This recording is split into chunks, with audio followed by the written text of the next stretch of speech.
Donc on est sur la commune de Tox, où on élève des porcs de race Neustral qui sont destinés à la transformation de charcuterie sèche. Et on abat à peu près une centaine de porcs par an. Donc c'est des animaux qui sont rustiques, qui sont adaptés au territoire et qui sont élevés en liberté toute l'année. Ils sont abattus uniquement l'hiver, à partir du mois de novembre jusqu'à la fin mars.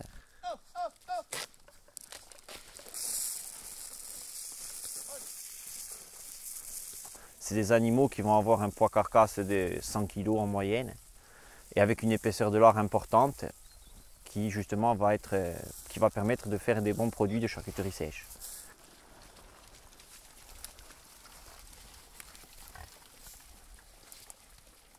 Juste avant l'abattage, ils rentrent dans une période qu'on appelle de finition, à partir du mois d'octobre, qui va être composé uniquement de cette alimentation en glands en châtaigne, va apporter à la viande cette qualité très recherchée, donc une onctuosité, un goût particulier et surtout qui va développer un potentiel aromatique important, surtout sur les prisoutis qui vont avoir un affinage de 18 mois.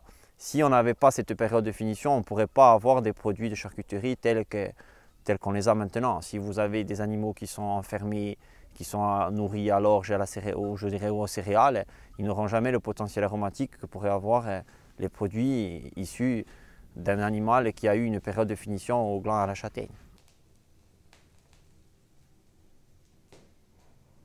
Alors jusqu'à présent, comme on avait une petite production, on écoulait notre marchandise chez des particuliers. C'était le bouche à oreille uniquement. Mais là, depuis quelque temps, on a ouvert un point de vente. Et là, donc, on fait de la vente directe et on a un local où on n'a que notre production.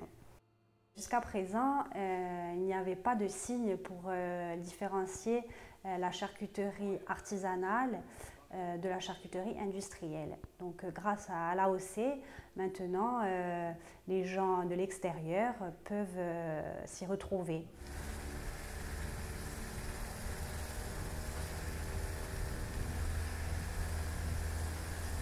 Donc cette race, elle a des avantages, c'est qu'elle est très rustique. On n'a pas besoin d'avoir de bâtiments d'élevage et en plus elle va permettre de transformer des produits à forte valeur ajoutée, ce qui va donner une rentabilité à l'exploitation.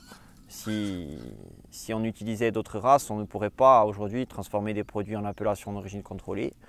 Et donc voilà, je ne vois pas pourquoi aujourd'hui on transformerait des animaux autres que des animaux Neustral et dans le cahier qui correspondent au cahier des charges de l'AOC. Donc le fait d'utiliser ce type d'animaux avec ce système d'élevage, ça permet de maintenir des traditions, de maintenir un patrimoine et d'utiliser des territoires qui jusqu'à aujourd'hui étaient un peu abandonnés. Donc pourquoi ne pas faire ça? Pourquoi se tourner vers des animaux de type continental avec des races avec un fort rendement? Je pense que d'utiliser ce type d'élevage, ça permet aussi de maintenir nos traditions.